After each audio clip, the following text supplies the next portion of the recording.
तो यार आज मैं आपको एक्टिव इनकम और पैसिव इनकम में फ़र्क बताता हूँ।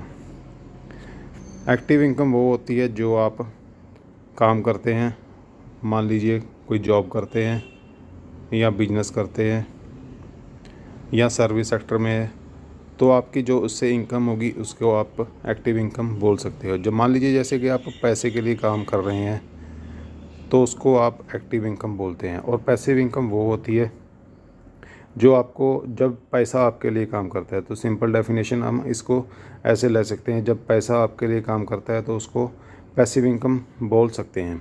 जैसे कि मान के चलिए आपने कोई प्रॉपर्टी रेंट पे दी रखी है, उससे आपको इनकम होती है, या फिर आपने शेयर मार्केट या म्यूचुअल फंड में लगा के रखे हैं, उससे आपको इनकम होती है। एफडी में डाल के रखे हैं, उसमें आपको इनकम होती है। तो ये और भी कोई हो सकता है, जैसे कि आपने कुछ रेंटल पे दे रखा हो तो उसमें आपको जो इनकम प्राप्त होती है, जान के चलिए जब पैसा आपको कमा के देता है तो वो उसको पैसिव इनकम बोल सकते हैं। तो आपके लिए बढ़िया कौन सी है, एक्टिव इनकम या पैसिव इनकम? तो सबसे पहले तो आपको ये जानना होगा आपके पास पैसा कहाँ से आएगा पैसिव इनकम के लिए। तो पैसिव इनकम के लिए पैसा आपको कमाने के लिए पहले एक्टिव काम करना पड़ेगा।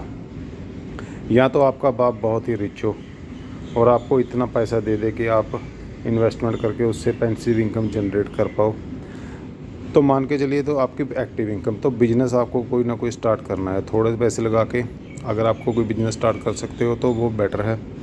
अगर आपके पास ये काम नहीं है तो आप पहले जॉब कीजिए, जॉब से जो पैसा कमाएगा उसको साथ बिजनेस कीजिए, क्योंकि जॉब में यार एक लिमिट रहती है, उसके लिमिट के आगे आप नहीं जा सकते, उसके लिमिट में आपको रहना ही पड़ेगा। तो अगर आप जॉब से बिज़नेस की तरफ डाइवर्ट होते हो तो एक अच्छा खासा पैसा आप मार्केट में कमा सकते हो। आपके लिए उसके लिए प्रोडक्ट अच्छा लेके आना पड़ेगा, तो मार्केट में उसको हिसाब से आपको अच्छा इनकम मिल सकती है।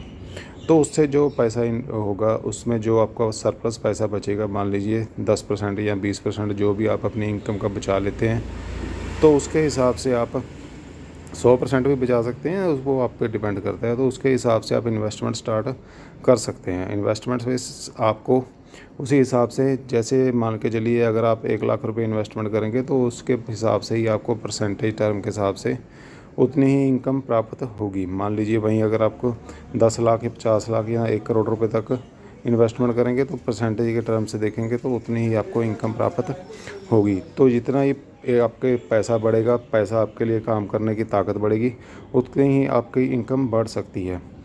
तो देखिए पैसिव इनकम में रिस्क भी रहता है। रिस्क की आप हम बात कर लेते हैं अभी। तो अगर मान के चलिए शेयर मार्केट या म्यूचुअल फंड में पैसा लगाते हैं आप, तो उसमें भी आपका 100% पैसा जो है रिस्क में रहता है। मान के चलिए कंपनी को डूब गई या कुछ ऐसा हो गया मार्केट में, जैसे कोरोना आया था, तो पैसा काफ़ी ज़्यादा डाउन उसमें हो सकता है।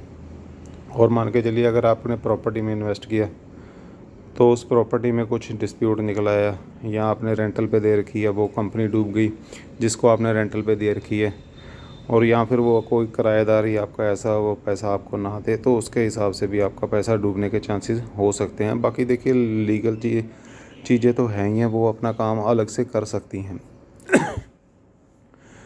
तो अगर आप भी अपनी पैसिव इनकम जनरेट करना चाहते हो तो सबसे पहले अपनी एक्टिव इनकम को ही जनरेट करना पड़ेगा, और इसको कंटिन्यूस ही रखना है। जब भी आपने पैसिव रखनी है तो उससे पहले एक्टिव इनकम को कंटिन्यूस रखना है। मान के चलिए आपको बिजनेस करते हैं तो पैसिव इनकम करने के लिए पैसा आपके लिए काम करता रहेगा, आप अपना बिजनेस की तरफ ध्यान देना पड़ेगा।